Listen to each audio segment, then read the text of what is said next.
Hello ladies and gentlemen, and a warm welcome to today's webinar, which is brought to you by Shared Services Link. My name is Susie West and I am your presenter for today. And what we're going to be discussing today is very much the role and responsibilities of a new, relatively new job title of Global Process Owner, and the responsibilities and the roles of the global process owner. I say it's relatively new. Nominally, it is a relatively new term, probably being used or adopted by the mainstream, you could say, in the last 1, maybe 2 years. It is actually a role that's been around, certainly in shared services, for 5, 6, in some companies up to 10 years, but often under a different name. And although it is something that is being rolled out across a lot of shared services organisations now, there is still quite a few questions which have been unanswered about what the role entails, what kind of authority the individual should have, who the individual should be reporting into, etc. So the essence of today's webinar is to really provide some answers to those questions, and the information that we're using to provide those answers comes from a session that Shared Services Link ran and chaired and hosted back in February of this year in London, which was the bringing together of 33 GPOs, either existing GPOs or aspiring GPOs, to really discuss what the role of a GPO was, what their responsibility should be, what does a successful GPO need to kind of look like, sound like, behave like in order to drive through change. And that day came together and was a very useful day. 30, as I say, 33 individuals there from companies like Balfour Beatty, GlaxoSmithKline, Tesco's, Serco, etc. So very, very large organisations. And we were gathering together information to really condense into a document. And that document really had and has 2 purposes. We refer to the document as the Global Process Owners Manual, and it is to serve as a guideline to individuals and companies who are looking to either develop the GPO role or implement it for the first time. So that's objective number 1. Objective number 2 is for the document to be used as a tool. And this is actually, I put it in second place, but you could almost share first place in the listing. It's to be used as a tool because sometimes the kind of the biggest stumbling block for a GPO is resistance from senior management, because they don't quite understand what the role involves and what it should entail and what it should look like, and what, I suppose, power the GPO should have, or influence or authority, call it what you will. So this document was again put together to serve as a tool to really put in front of senior management, senior leadership team, to say this is what a GPO really needs in order to be successful in the organisation. So we are going to, or I am going to be looking at some of the key findings from that one day in February in London, and obviously the connection with the manual, going to be looking at the key findings from that manual as well. There are going to be a few poll questions. I think we've got 3 in total, and at the end I will be looking to take your questions. And it looks like in total it will be a 45-minute session. So so let's actually just kick off with our first webinar, our first poll question for the day, launching that shortly. Just wanted to find out how you would describe your situation today. So coming up on your screen, are you a GPO with budget and authority? If so, please tick the first box. Are you a GPO with either authority or budget, one or the other? Are you a GPO with neither authority nor budget? Are you an individual that's either looking at or your company is looking at introducing the role of GPO. So we've got over 100 people on this webinar today, and we do like to get north of 70% of people responding. So we're currently at 56. I will be sharing the results with you live. So if you could share with us where you are in this GPO journey. And I'll be closing the poll in 3, 2, 1. Okay, good. Thank you. So coming up on your screen now. We were at 77% of you responding to that, so appreciated. Right, let's have a look at the results. So 34% actually represent other, and just behind that, we've got 28% of you saying that you're looking at, or your company is looking at introducing the role of a GPO. I suppose it's good news to see that the lowest number on all of that is the third one down, number 8. Sorry, 8% of you coming at number 3. I am a GPO with neither authority or budget. And 20% of you say I am a GPO with either authority or budget, and 11% of you say that you're a GPO with authority and budget. And one intention really of this session is just to increase that number. 11% probably seems a little on the low side. So ultimately, if you can go away from this webinar and find yourself with greater authority or greater budget, then this webinar has served its purpose. Okay, let's have a look at the first part of what the session looked at back in February, and that really was to identify the mission of the role, and getting 33 people in the room to agree on what the mission, or to agree on anything, is actually quite a challenge in itself. So. But there was a general kind of consensus to what the mission of the role is, and ultimately the role of a GPO, it was agreed that the GPO should be the owner of the process design and process deployment, and be the owner of that process from end to end. And the purpose of them focusing on this was ultimately to help the company meet and exceed its performance targets. There was a bit of debate around what end-to-end actually means. There was conversation suggesting that end-to-end would actually start at the beginning of the birth of that transaction and end at the end of that transaction, or the death of that transaction. With the example on purchase to pay, we would be looking at a process owner owning the process from the raising of purchase orders, and maybe even before that, right the way through to the payment of the transaction. And that, of course, straddles two functions, so procurement and finance. There was also an argument from some people in the room, and I know that there are other organisations who also support this, which is to look at end-to-end within a function.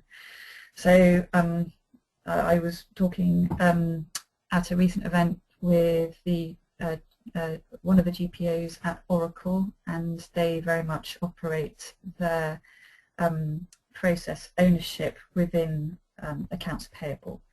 So the scope of it seems to be kind of cross-function, but doesn't necessarily have to be.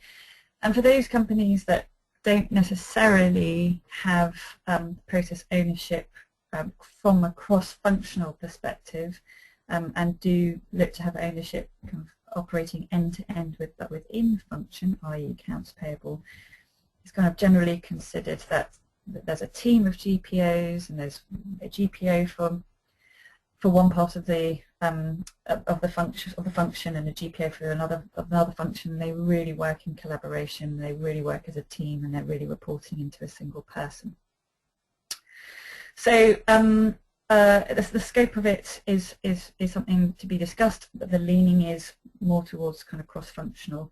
And obviously there's a G in it, which stands for global. So if you are a global organisation, then one would assume that your GPO, your process owner, would have global remit, and all the processes that sit within the GPO's process are within their scope and within their ownership.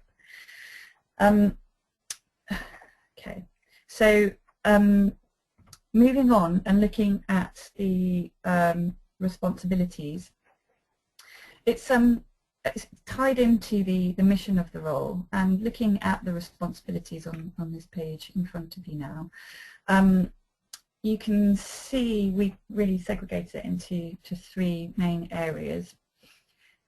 We worked with an organisation in the last few months on a survey and a study specifically on purchase to pay process ownership, and we wanted to find out to what degree the statement which we thought defined global process ownership resonated with the respondents. And that statement really was around global process owners owning the process end to end, and any changes happening within that process be behavioural changes or system changes, and that should there be any change within their process, that the global process owner needed to provide permission.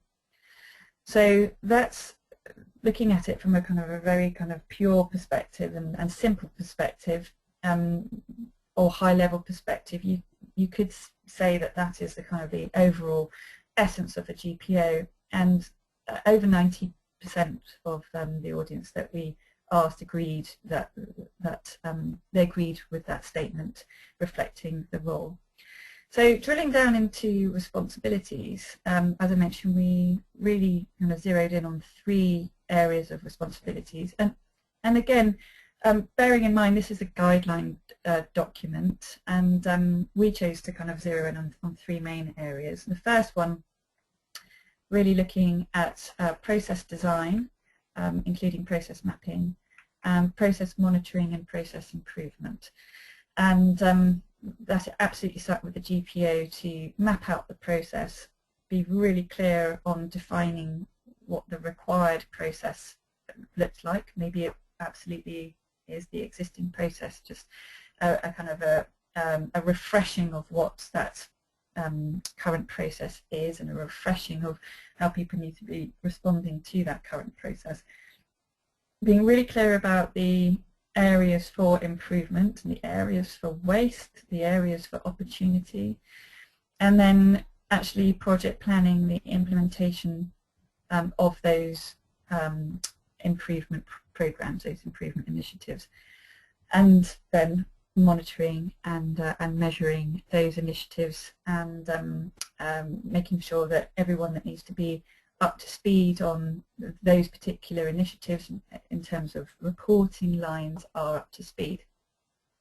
So that really was the first area. The second area, you can see here, area number 2, involved very much change management, or does involve change management, and this is such a big meaty area, and really I think everyone on that day came away thinking that pretty much every activity that's actually involved in the GPO role somehow is connected to the subject of change management.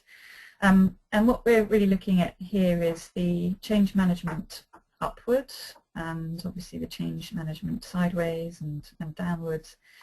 And we're looking really at the communication upwards to stakeholder engagement. And I think this is a really key talking point, and we'll come on to it a little bit later when we talk about the kind of characteristics or the authority. It keeps coming up, the stakeholder engagement topic, but communicating to your peers or to the leadership team, to people that really need to get behind this, is obviously key. So it's just a case of how is that done, and in order to make sure it is done effectively, obviously being able to speak their language rather than a very kind of process heavy language is key, but we'll touch on that a little bit later. So the responsibilities of being able to manage change upwards, and that means getting the buy-in from your leadership team or your stakeholders, educating them on why the GPO role is so important, why all the changes that a GPO is overseeing are so important to the organisation and helping the organisation actually get to the place that it wants to get to in the next 6 or 12 months. So that upward communication is obviously key, and you could say, we can choose another word, but one word I like to use for it is you could say there's quite a lot of selling involved in that communication, because ultimately what you're doing is getting buy-in, so there ultimately is a little bit of sales involved there. And we've got training here as well, so training the organisation, training the trainers, training the users on what the process is, how they need to be working with the process to get the most out of the process, to be compliant with the process, educating them and training them on any systems changes or process changes, etc. And then moving on to the third point, you could say that this has got quite a heavy change management component in it itself, but we look to separate that out as a third area, which is to monitor user compliance. And this is obviously to have a really kind of wide view on how your users are following the process, and being able to track compliance and really being able to zero in on where compliance isn't happening, why isn't it happening, are there repeat patterns of behaviour or non-compliance, and is it because there's a systems fault, or what is the actual reason for non-compliance? But having that kind of that wide lens on your users and the compliance, and not just being aware as well of how you report on that. Is it through league tables? If so, are those league tables, did they rank everybody, or also all the kind of the key businesses as far as compliance is concerned? Is that report or that league table seen by the most senior people in the organisation, etc., etc. So there's the kind of the wide lens on the tracking of compliance, and also the kind of the reporting of that compliance as well. Really importantly, if I can just ask you to cast your eye down to the bottom paragraph, I'm often asked whether or not a GPO should actually be involved in the day-to-day operations, and my response is they should not. The improvement of a process is a huge and monumental task in its own right, especially when we're talking about large shared services organisations that often represent very large enterprises. And to look to do that and manage the actual day-to-day function or activity or process itself is a stretch, and it's going to probably lead to one of the areas suffering. So separating it out so that a GPO is not involved in the day-to-day and is absolutely spared functional responsibility, I think is very important. On the day itself, so going back to February when we all gathered together, the 33 GPOs, it was generally deemed that seemed the sensible view. So let's now have a look at what does role success actually look like. So I think that one of the key points to this actual kind of topic is success will change company to company, and is there an actual kind of baked-in view of what success looks like for a GPO?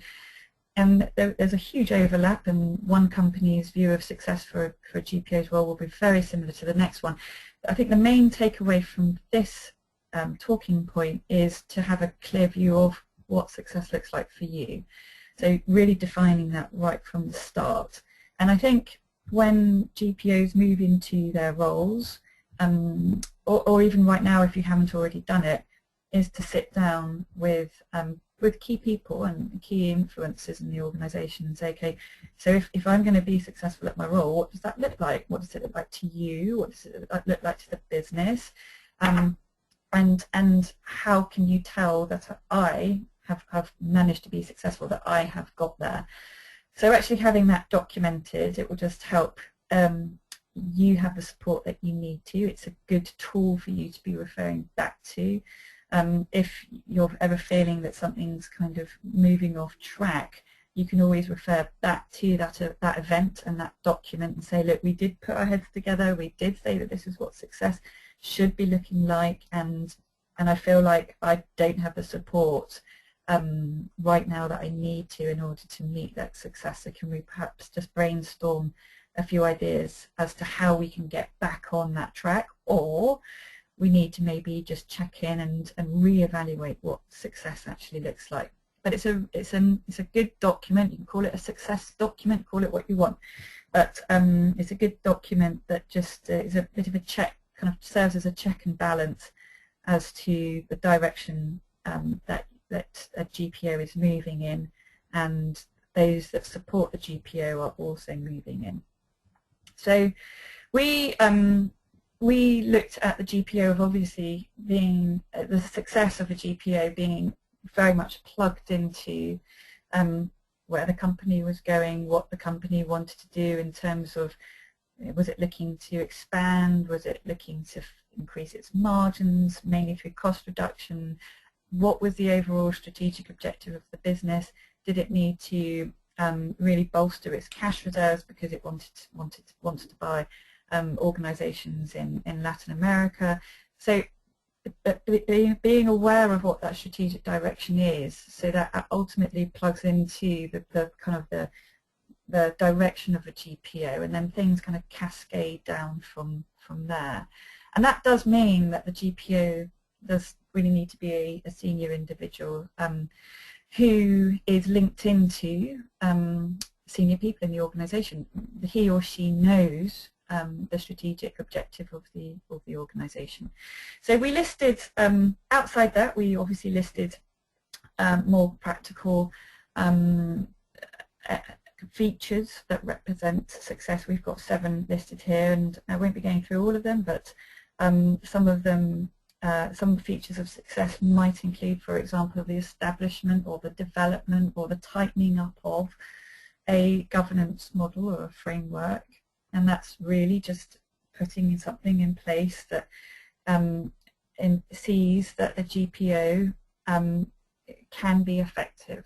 So again, having 33 companies in the room, you're going to have an agreement on should this be mandated, or should the change that a GPO issues be mandated, should it just be kind of put out there, and there's a hope that people adopt it. What should the response be, or what should the management of a GPO role look like in terms of its sway or its authority?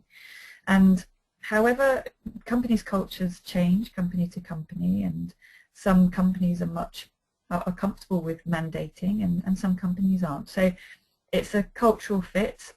Also, I think it's really important to note this will depend on where you are in the maturity cycle, not just how long you've had a GPO, but how long you've had shared services, for example. Does the rest of your organization naturally buy into what your shared services does, and therefore, are they naturally kind of collaborating with the shared services, and therefore there's this idea that they would naturally collaborate with a GPO. So it will change company to company, but at least being wholly aware of that context, and then building a governance model within that context that will help you implement any changes that you need to, or just see that the users are compliant with the process. Obviously, establishing a baseline is really, really vital, and that largely comes down to a lot of process mapping and understanding your as-is, and really then and all the kind of key performance metrics that come out of that: your cost per transaction, your time, timeliness on the transaction, the visibility that's available there, etc.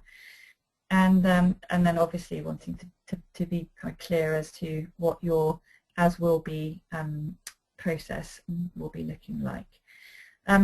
Looking at number 4, another feature of success was to be recognised within and across the organisation as the go-to expert and owner of the process. So this means that the GPO is absolutely part of all the debates around process design, and no process change happens without the GPO say so. And I think this is really, really key. I mean, I think everyone was in agreement that there's not a lot of point having a process owner if people can make changes to your process without your say so. It just doesn't seem to make sense. It just kind of questions the role of a GPO in the first place. So making sure that people know that you're the go-to person, and that might mean a little bit of advertising of your role to the organisation, so they know who to go to and they know why to go to you. Obviously seeing that the business is, looking at number 6, seeing that the business is compliant with your processes, and we talked a little bit about that earlier. So most organisations that we worked with in February, they of course were keen to have a standardised process and move to, ideally, let's have one good process, and then anything that's not a good process is a bad process, and we'll look to reduce that as time goes on. And people in the room were generally in agreement that there should be a desired process, and it's as standardized as possible globally, but that there is an appreciation that flexibility might need to be built into it. Some people also say, look, there's a standard global process. We will only accept any kind of deviation from this process if you can show me a document which comes from an actual legal authority or an authority that stipulates that we should be following another process. And if you can show me that document, we will allow for a different process. If you can't show me that document, you need to follow this process. There might also be various systems that you're using, again, which means that a standard process might not always be possible, but this is generally what people are striving for. So looking at the impact on the business, the impact is huge. It's a little bit too early in the game to be actually providing hard metrics, but the sense is that it's huge. There's a big financial impact. So long as this role is done correctly, there's a big financial impact. It's not just on the back office functions. By simplifying and streamlining processes, obviously the GPO has huge direct impact on cost reduction areas, cost reduction right across the business. And the visibility impact is significant as well. The provision being, because of this role, and obviously because of a lot of other initiatives that normally kind of gather around and gather around this role, there have been a lot of projects in place to move to better visibility, and that means being able to have access to more accurate data in a much more timely fashion. It's upfront rather than downstream. It's readily available, readily accessible, and it's absolutely there to fuel agile decision making. And ultimately, often we see, I mentioned earlier, the GPO straddling functions, working very closely with the business, with the outsourcer, with the shared services. So you've got this much tighter sense of collaboration and a clearer view on innovative things that need to be done. Okay, let's move to a couple of polls before we move on to the next slide. So coming up on your screen now, let's just get an understanding from you what your key projects are in the next 12 months. So we've got on the line today, we have record to report GPOs, order to cash GPOs, purchase to pay GPOs. So this is not process specific. So share with us, if you will, is it a project for you in the next 12 months to be moving to electronic or bolstering your electronic automated processes, adding value? I'm drawing on a bit more of a purchase to pay example here, like supply chain financing, dynamic discounting, but really digging into the process in order to add value? Are you looking to bolster your use of analytics across your process, outsourcing either in part or whole of the process or other? We're at 56% of you responding. If you haven't already done so, please do so. Okay, closing the poll in 3, 2, 1. 71% of you responded there.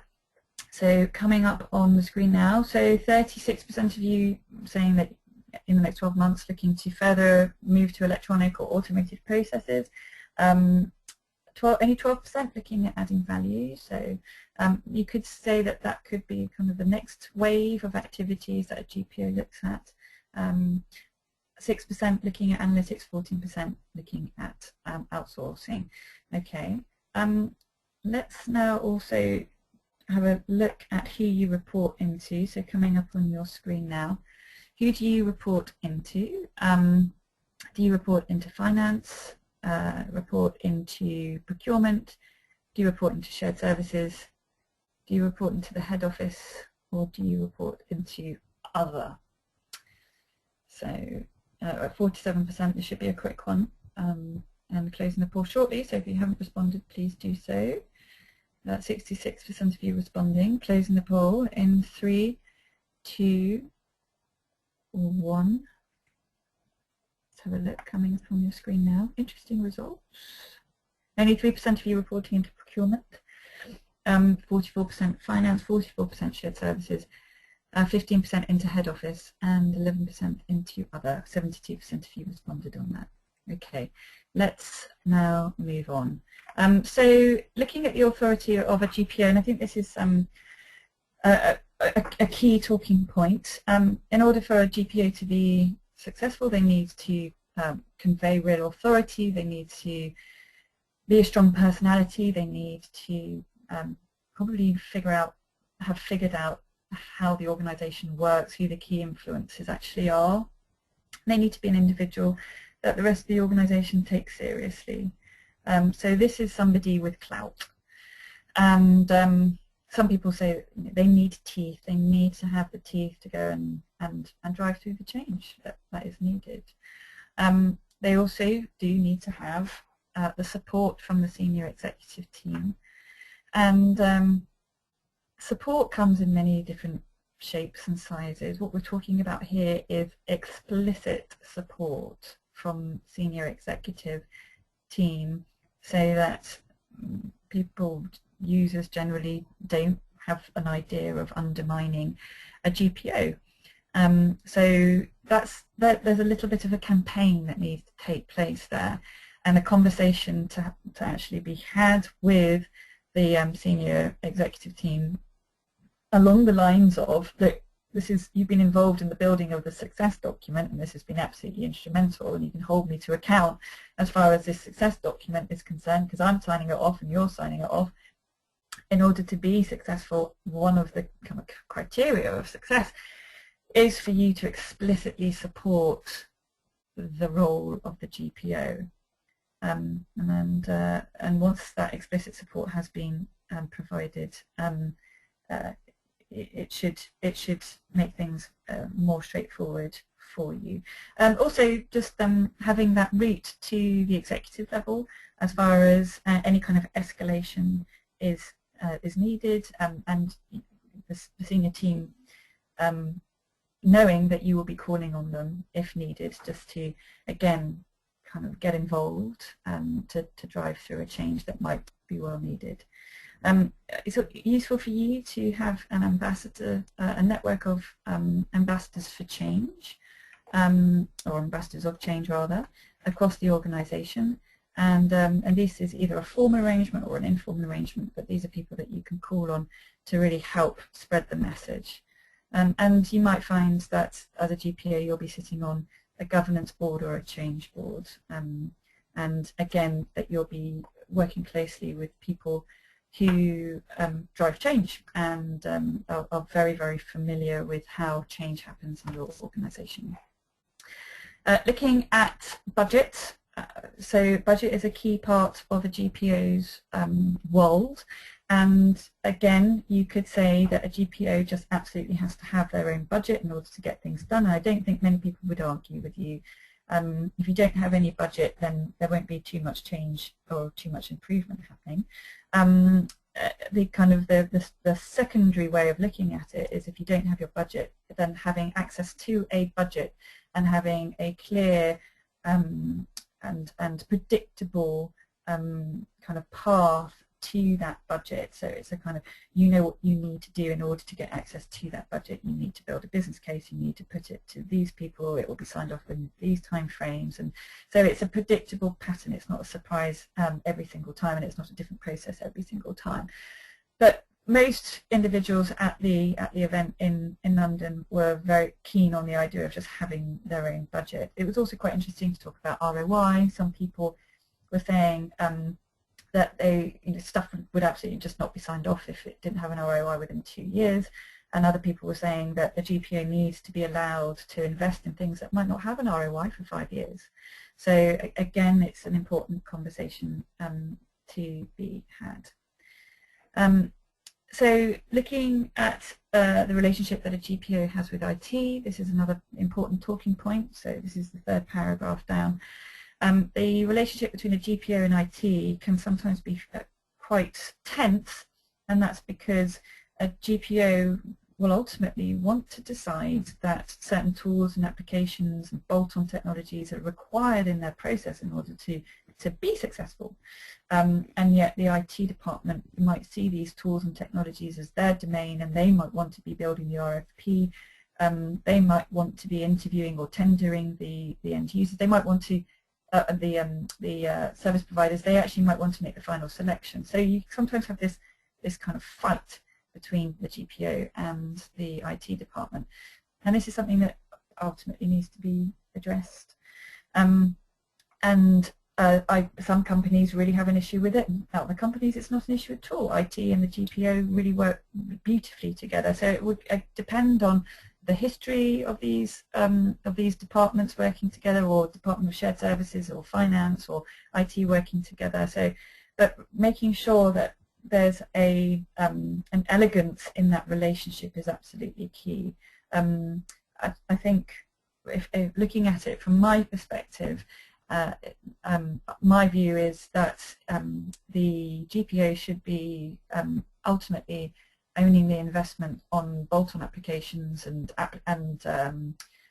tools that actually affect their process. So they should be building the RFP document, they should be meeting with all the providers, and they should be absolutely imperative, like kind of critical in the sign-off of the final provider that they go with, and IT should have a role in there, kind of sit on their committee, if you will, and sit on their committee when it comes to things like security and how it liaises with their ERP.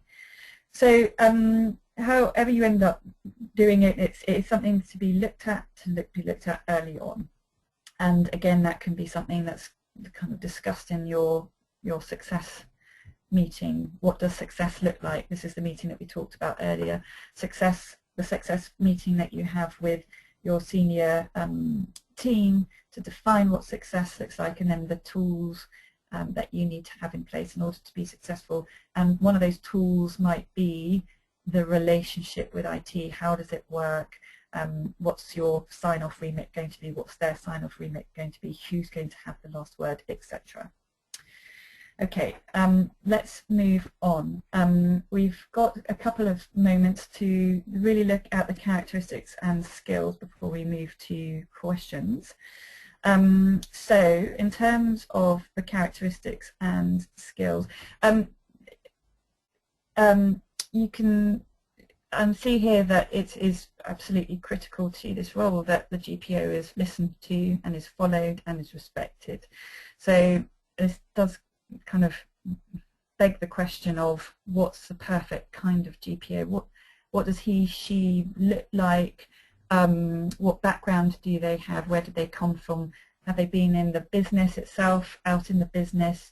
Have they been mainly in finance? Have they do they have senior management experience, etc.? So it just kind of starts asking all those questions. And these were in pretty much this order.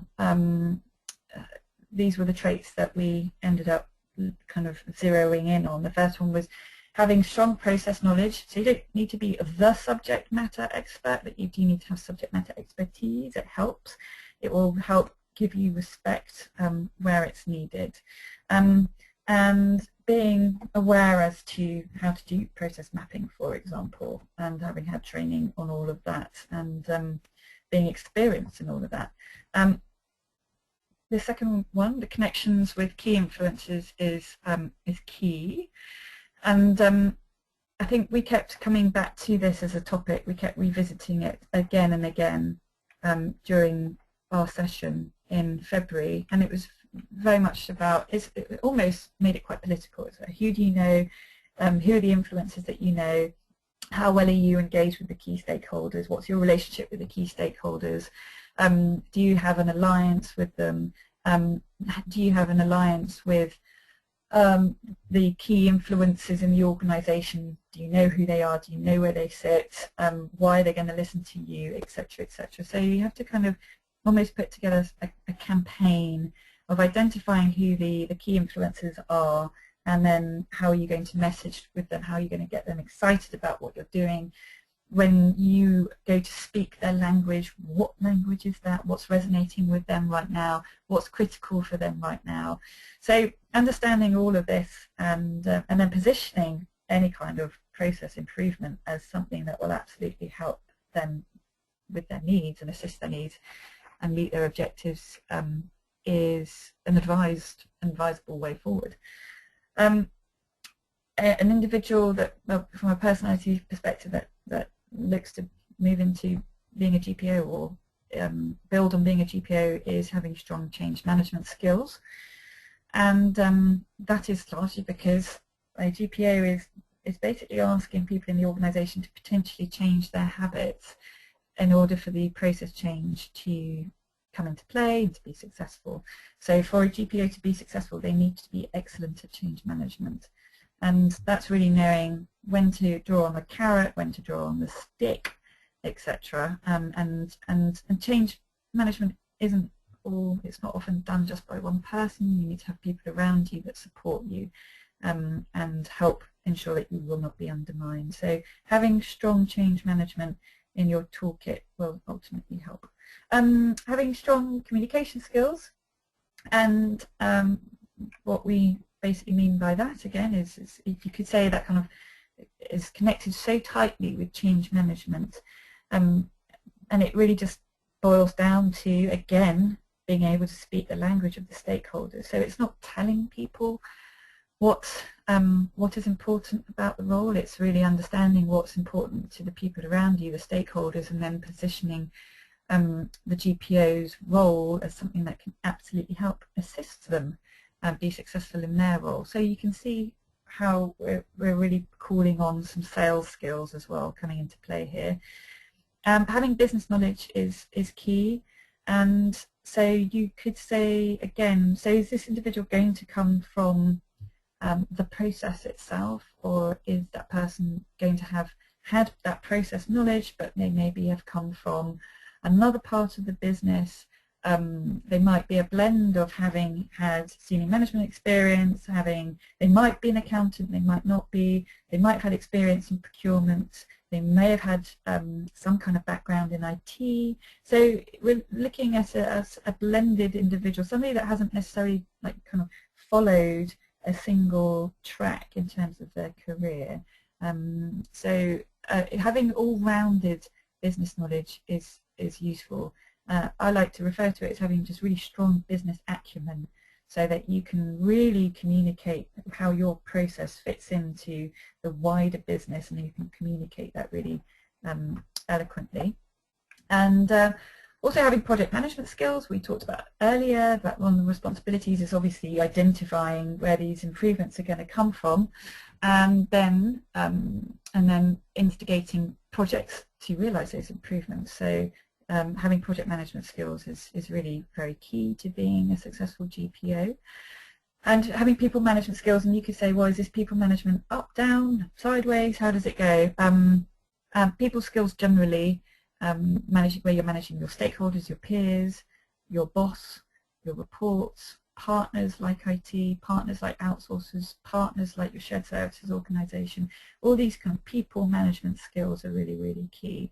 And so much of this is about the communication bit, the people bit, rather than, you could say actually, perhaps more than the kind of the process piece itself. It's much more about the people piece, because you need the people to follow the process rules in order for this to all be successful. And then looking at, so actually just drawing on that, I think it's important to specify that if the GPO has characteristics like integrity, likability, reliability, tenacity, they may or may not be popular. You know, there's a lot of change happening here. It helps if they are popular, but having kind of really good, solid characteristics will certainly help. And then looking at IT skills, is kind of, we're starting to kind of creep down to the bottom of the list here. Some people argued that IT skills are really important. Others were less excited by the idea of having IT skills at the top of their must-have list. And a lot of people have a lot of IT skills when it comes to usability. We've all got mobile devices. We all know from a functionality perspective what we do like, what we don't like. We all have a sense of understanding as to what motivates us to use a certain technology and what doesn't. So most of us in the workplace have a good degree, a strong degree of IT skills anyway, but what we might not have is we might not be able to put code together, and we might not have been involved in the ERP and implementation. I think the general consensus is that it doesn't matter. It's really how can you put together a tool set in your process that's going to encourage people to use it, and leaving the other bits and bobs, the coding, the installation, the upgrades, the security to your IT team, but making sure that you've got a great relationship with them. And then finally coming in at sales skills. My background is sales, so I'm a big kind of advocate of positioning sales as what's critical to securing buy-in, and you call it what you want. It might be kind of more as looking at it as communication or people management skills. I like to think of it as sales skills. You're going out there, you're selling a vision, you're getting people excited about what it is you're doing, you're listening to them and what's important to them, and positioning your role in their context, and that really is a key kind of sales approach there.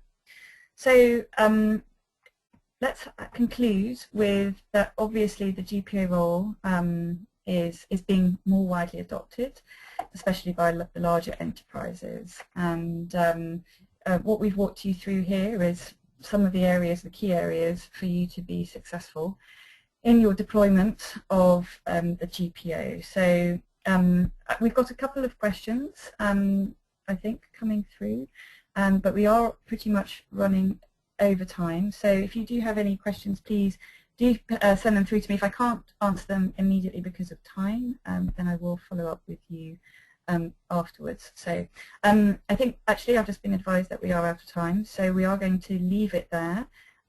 Thank you very much for your time and attention, and we will be sharing these slides with you over the next couple of days. And good luck in your GPO ventures, and we look forward to welcoming you next time. Goodbye.